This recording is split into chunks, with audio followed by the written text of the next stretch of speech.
Siyempre, yung tatanga-tangahan ni Gina Acosta, kunyari walang alam, kunyari hindi marunong kunyari hindi marunong mag-Tagalog, hindi nakakaintindi ng Tagalog, etc., etc. Naku po, mga boss chief amo sir. Ayan, tingnan nyo ho, mga kababayan. Pati po yung pagiging SDO, hindi pa ito, no? Alisin ko to. Pati po yung pagiging SDO niya, kinu-question na din po kung bakit siya naging SDO. Kasi parang pamukha niya sa mamamayang Pilipino. Wala ho siyang alam eh. Di ba? Pamukha niya sa mga kababayan natin, parang, si Colonel Lachica po ang nakakaalam niyan, no? Hindi po ako. Basta ibigay lang daw po. Pamukha niya, ganun po. Ngayon, ang tanong ng prosecution, paano ka naging SDO? Kung mukha kang tatanga-tanga. Hindi, yun naman po talaga yun, mga kababayan, di ba? Yun talaga ang punto ng prosecution doon. Dito, kapag ka nasa korte ka, kapag kakaharap ka namin, mukha kang eengot-engot.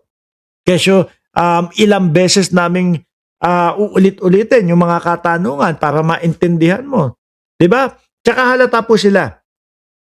Pag prosecution po, mga kababayan, ang nagtatanong, yung tipo bang kailangan umapat na tanong, paikot-ikot, hindi ko po maintindihan, Your Honor. Ay, pasensya na po, Your Honor.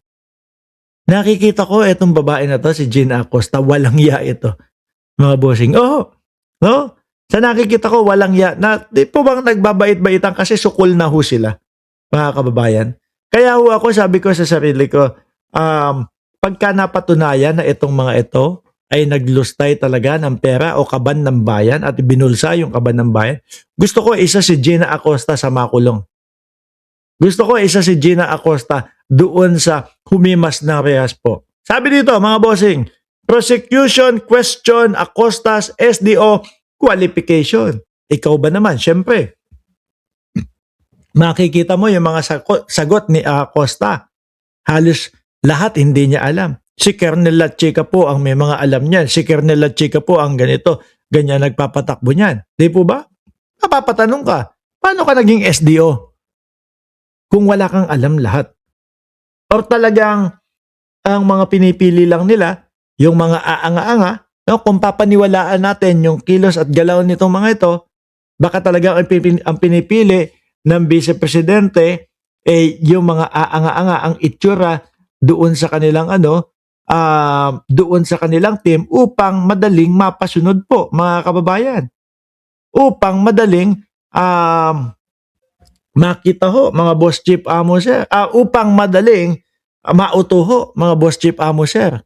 Sabi dito, former Office of the Vice President OVP Special Disbursing Officer SDO Gina Acosta on Monday said she did not know why Vice President Sara Duterte chose her twice to handle confidential funds as the House prosecution questioned her qualification for the sensitive post. Hindi niya din alam? Ano po? Acosta served as SDO for confidential funds for the Davao City government. Iisa lang din ang flat nila nung mayor pa ang vice-presidente natin, mga bossing. During redirect examination, House Prosecution Counsel Amando Birhil Ligutan zeroed in Acosta educational background and lack of training in confidential operation after she handled 500 million pera ng bayan, no, confidential funds as accountable officer. Acosta, a hostile witness, said she earned a degree in custom administration from MATS College of Technology in Davao City and did not take a licensure examination. Sabi ni Ligutan dito, Ligutan din, question, why Duterte had picked her to handle confidential funds? Siguro, ako mga kababayan, mga boss chief amo sir, tingin ko wala lang. No? Eto, kilala na natin yan. Hindi magsusumbong yan.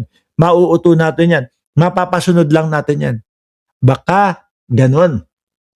Yung naging nila, yung naging basehan nila sa pagpili po ng tao. Hindi po, mga kababayan. Yaan pong mga pera na yan, hindi po biro-biro.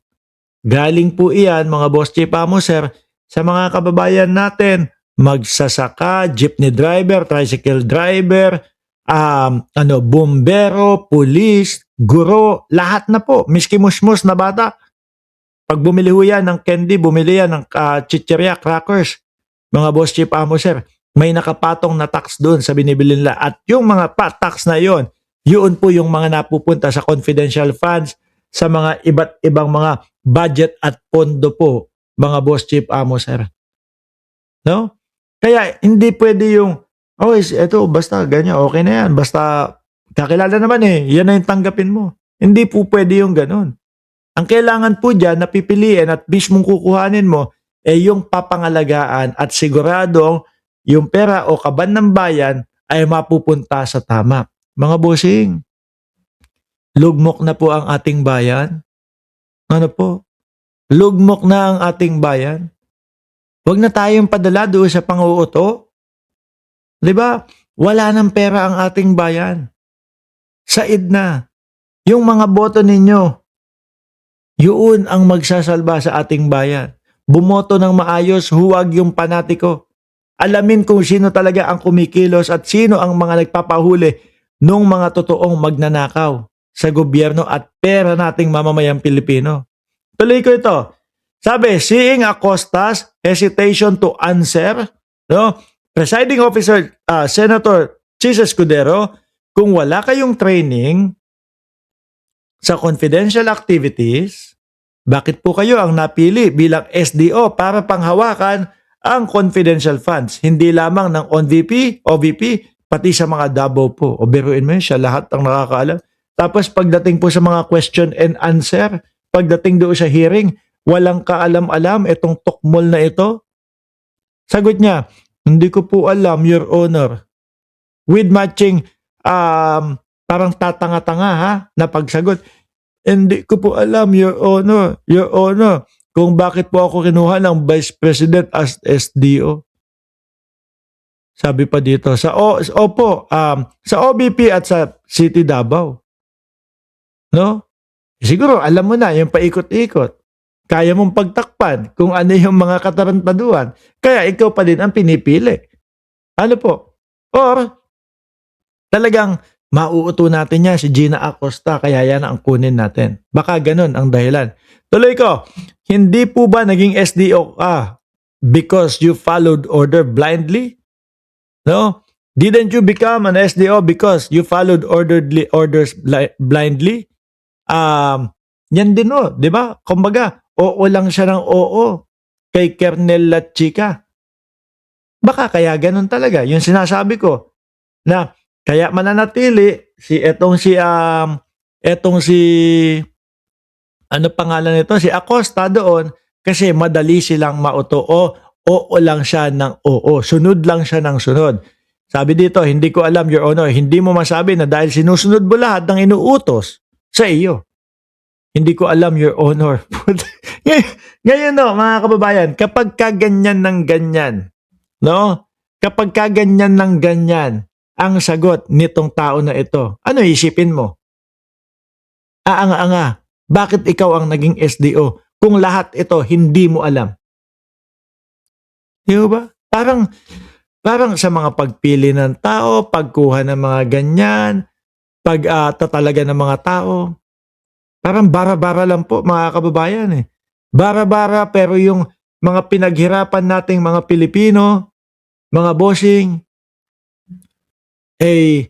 halos yung iba nga ho dyan mga kababayan, talagang tagaktak na ang pawis. Talagang yung iba umiiyak na sa hirap, tapos babawasan, kakaltasan ng tax, tapos sa kanila, parang bara-bara lang po mga kababayan.